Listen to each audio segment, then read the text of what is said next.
لماذا اختيار الفيسبوك كأداة إعلامية من أجل التعبئة؟ نظرا كاملين حنا كنعرفوا الإعلام السمعي والبصري في المغرب ماذا يشوبه.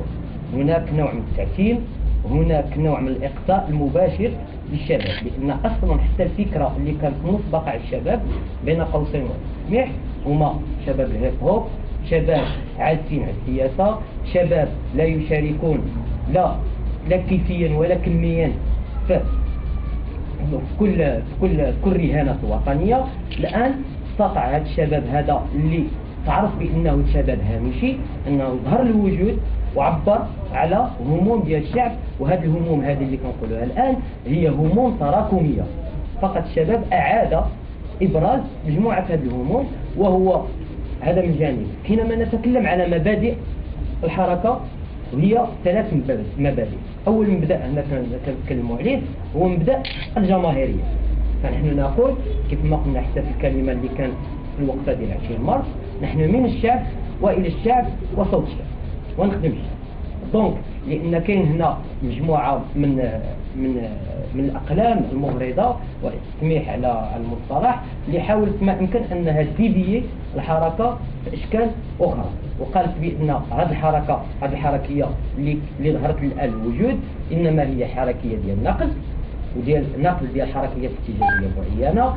بعض الآخر اتهمنا بأننا عبثيين وفوضويين ونبحث فقط على خلق البلبلة من داخل النظام. هناك مجموعة من الترهات اللي مشات في هذا الجانب هذا. الآن جاء شباب ديال الحركة في الوجود ديالو وهدف وخدم على أبعاد استراتيجية. البعد الاستراتيجي الأول هو تكسير جدار الخوف. والآن ولاحظنا في المشهد الاجتماعي اللي كاين داخل البلاد ما بقاش مجموعة المواطنين المغاربة ما بقاوش كيتكلموا شنو كان في المسلسل الفلاني، شنو دارت البارسا والريال، قد ما ولا النقاش الآن حركة 20 فبراير وكل شيء ولا كيهضر على مطالب ديال الشعب المغربي وكيفاش قادرين أن نوصلوا هذه المطالب، كل حسب بعده الإيديولوجي وكل حسب مواقفه الذي يتبناه. دونك فالحد الآن استطعنا ولو جزئيا أننا نربحوا هذا الرهان الأول ألا وهو تكسير جدار. الرهان الثاني اللي كتدعي له الحركة هو الرهان المواطنة الحقيقية. كيف نستطيع وفق واحد الرؤية استراتيجية معينة أن نصل إلى مواطن حقيقي وليس الرعاية. الآن نتكلم على مواطن له حقوق وله واجبات، وهنا الإشارة الثانية فيما يسمى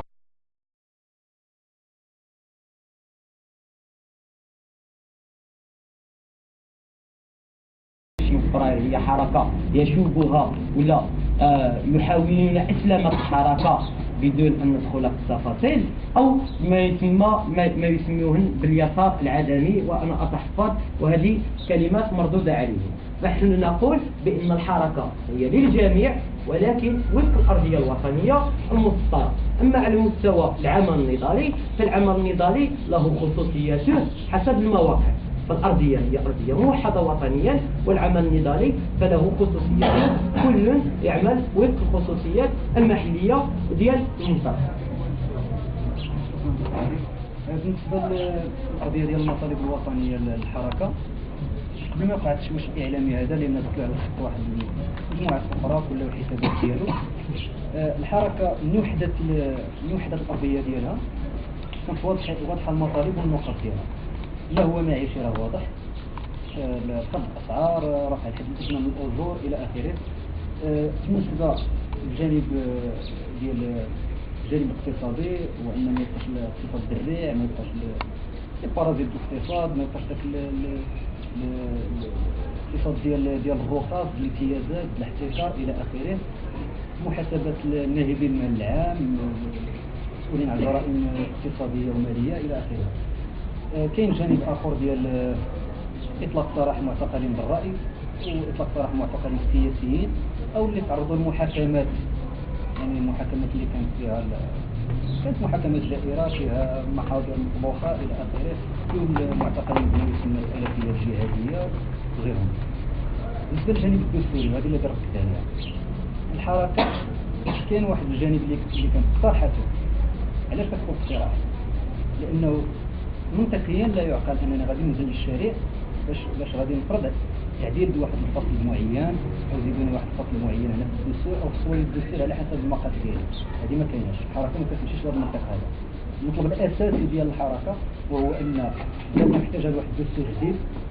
وهادشي راه اكدوا حتى الخطاب الملكي اللي كانوا كيقولوا من بعد ان من قبل ان الحركات المطالب ديالها عبثيه الى اخره. جا الخطاب الملكي تكلم على القضاء انه غادي يولي سلطه، يعني اعتراف انه ما كانش سلطه اللي كانت كتقولوا الحركه. تكلم على ان الحكومه تكون عندها سلطه تنفيذيه، ماشي سلطه تنفيذيه، سلطه تنفيذيه. كذلك ان الحكومات اللي كانت من قبل كامله ما كانت عندها حتى شي سلطات.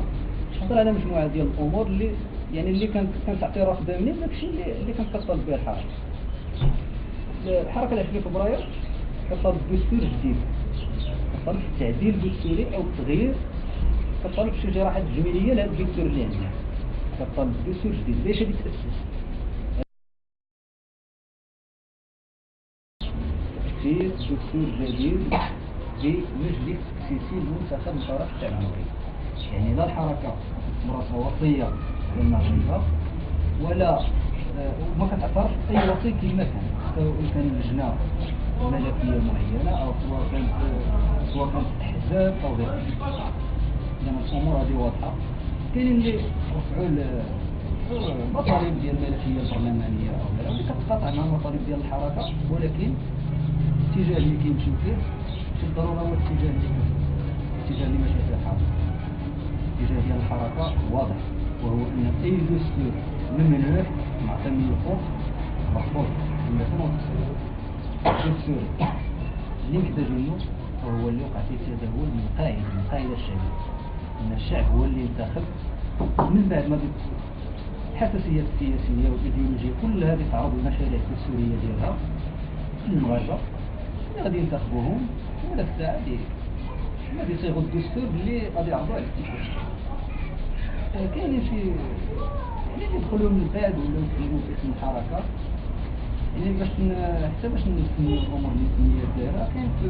كاين عام كنمشيو للاتحاديه خطب الرباط كيتكلموا على ان كيهضروا باسم ديال حركه 20 فبراير انها كتطالب مثلا كتطالب اللجنه ديال التعديل الدستوري انها تعدل في الفصل 19 او ان هادشي هو الحركه.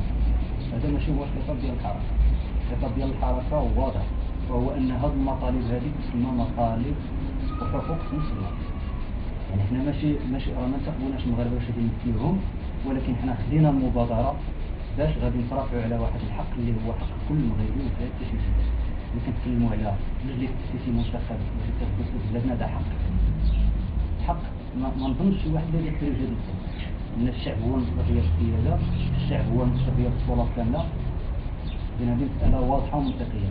ملي كنطالبوا بمحاكمه ديال نظام المال العام، هذا ما محتاجش اننا نديروا التصويت عاد باش نطالبوا بها. ملي كنطالبوا بتحسين الظروف ديال العيش ديال الشعب المغربي، حتى هذه راه ما كتحتاجش تصويت وما كتحتاجش، ماشي بالضروره غادي نقول انا كنمثل المغاربه، انا جزء من المغاربه، وداك الشيء اللي كيعيشوا حتى حنا عايشينه.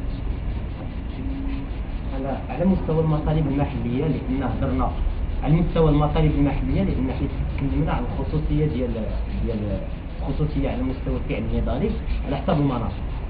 الارضيه هي ارضيه وطنيه، وان كاين الحاحيه في المطالب المحليه. حينما نتكلم عن المطالب المحليه، وهنا سأحيلكم اصلا الى المطالب الوطنيه، لان كاين شي مطالب الاخ الميثاق الوطني للتربيه والتكوين والمخطط الاستعجالي، لانه افرغ التعليم من محتوى. هذا كمطلب من المطالب ديال الحركه ديال 20 فبراير. نتكلم على الحقوق الاقتصاديه والاجتماعيه والثقافيه. نحن لا نريد بسطرة اللغه، ولكن نريد بسطرة الهويه الامازيغيه، لان هي اللي كتاخذ البعد الشمولي ديالها. لان الروافد الثلاث، حنا ما كنتكلموا على الثقافه الشعبيه، فالروافد الثلاث الثقافه الشعبيه هي الاسلام والامازيغيه والعربيه بهذا الترتيب، ونسر على هذا الترتيب.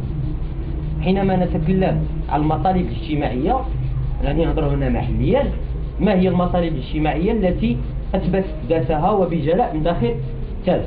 نتكلم السكن الاقتصادي وفق الدخل الفردي للساكنة المحلية، لأن ملي كناخذوا باغ اكزومبل دار بيضاء ولا طنجة، فالسكن الاقتصادي ما كيفوتش السقف ديالو 11 مليون سنتيم، مع العلم أن السكن هنا وصل بين 35 حتى 45 مليون سنتيم، فهذا إشكال مطروح، مع العلم أن كاين تهميش كبير على المستوى الاقتصادي ديال هذه البلاد. حينما هنا نجي للجانب الاجتماعي، الجانب الاقتصادي، فما هو دور واستطاع الحي الصناعي أن يعطي إجابة حقيقية للبطالة اللي كتعيشها هذه البلاد. ونحن نتكلم هنا على أن هذا الحي الصناعي اللي دايرينه هنا إنما هو قناع لتغطية المشكل البطالة اللي كاين في البلاد، وهو تكريس الوضعية الراهنة، تكريس وضعية الاستغلال والاستبداد.